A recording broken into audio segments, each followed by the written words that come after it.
Hello my friends, and welcome back to another great episode of PinkToolGirl. Today we're going to be doing something fun, and we're going to be talking about a tutorial on how to do a staircase makeover for under $100. So let's get started. For budget-friendly home improvement advice where we help you save more so that you can do more in your home, make sure you hit that bell and subscribe today so that you don't miss out on a single episode.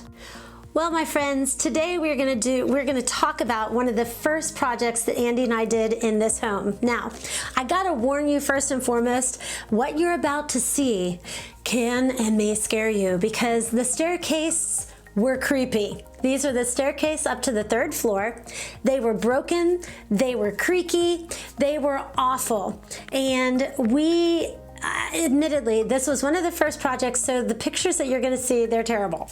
And some of the videos, they're bad too because we were first getting started on our whole DIY adventure. So I hope that you'll bear with me on that.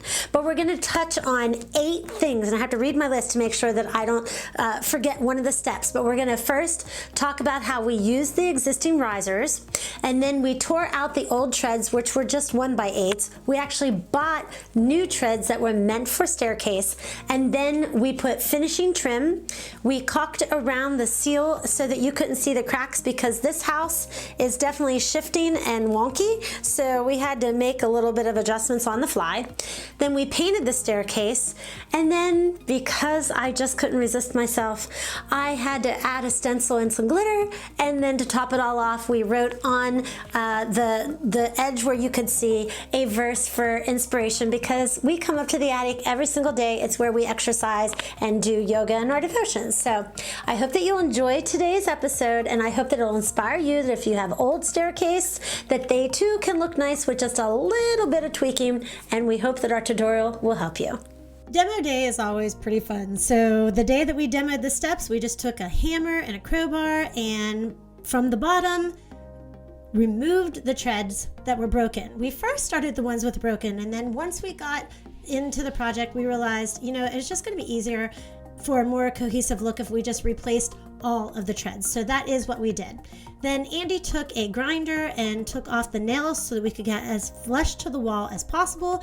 Again, we were not working with, this is a very old house, over 100 years. So we knew we weren't working with the most level of staircase, but we wanted to give ourselves the best opportunity in order to have the new staircase look pretty good.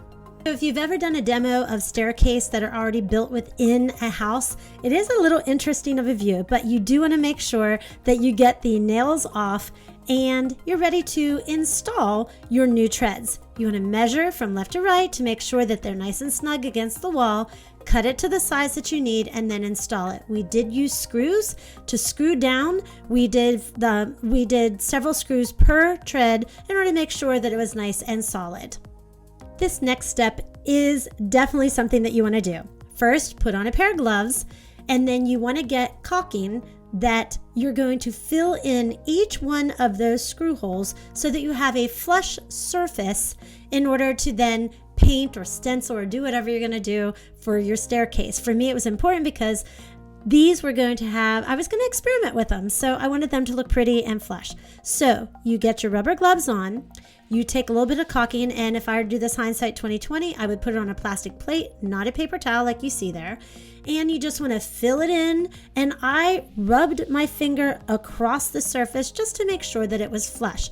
You then go back over it with a slightly damp paper towel to make sure that you get all the excess off, and it's a very simple thing to do, but you get a lot of results with it when it does dry. It's a nice flush surface.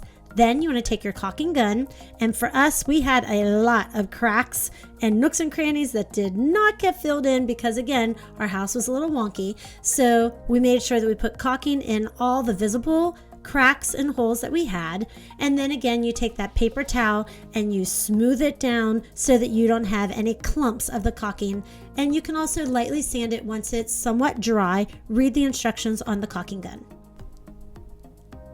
Doing the caulking is a bit time consuming and messy, but it is certainly worth it because if you've already gone through the whole makeover process of taking the treads out and putting new ones in, then take the extra step and do this. I'm not sure I would have done it originally before having my left brain in my life, but I'm glad that we did it because it really did make the difference in the end. After you let that cure a little bit, I'm not sure if cure is the word, but after you let it harden a little bit, then you can go through and you've got this new staircase, but now they need some paint. I primed them first, and after I primed them is when I stuck the trim in. We glued the back of it and then tapped some nails into it. And it just finished off the whole look as you're going up the steps. So that was an easy thing. You do want to make sure that you go and put some caulking at the top of the trim as well, just to, again, make sure those cracks can't be seen. You don't have to use a whole lot, just a little bit. Once they were primed, the steps were primed, I painted them white. I don't know why I chose white. I just did. Probably not the smartest thing to go up and down the attic, but it works for me. It looks pretty and clean. I did want a little bit of fun on it, so I took that rise, and on your way down, I wanted to see silver. So I measured it off. I put some duct tape on there. Nope, sorry, painter's tape on there. And after I painted it silver, I put a stencil on that just has the littlest bit of glitter. And then on the rise as you're going up the staircase is where I wrote the inspirational verse, and I did freehand most of it. I used a little bit of stencil, but on some of it I couldn't get a stencil small enough, so I did freehand some of it. So, you know, depending on what your skill set is, you can do either one. While this project was not on my top 10 list of projects to do in the home, I am glad that we finally got around to it because I really enjoy being able to go up to the attic and be inspired instead of having these awful steps that I don't want to go to that part of the house. Well, my friends, I hope this tutorial was very helpful for you. Again, I'm just going to apologize for the terrible pictures that were in it, but I thought because somebody asked me about this very project, it was one of our first, so I hope that you learned something because we love now that we can go up to the upstairs and it's not creaky. So I hope that this helps you with your staircase makeover. If you've got an old staircase that you need to fix up, we got your back. So make sure again that if you haven't subscribed to our channel and you want more helpful tips to help you with your home improvements and home decor projects, we want to join you in your journey. So make sure you hit that subscribe button and hop on over to PinkToolGirl and get on our newsletter or email so that we can keep touch with you in that way too. So until then, we'll talk to you later.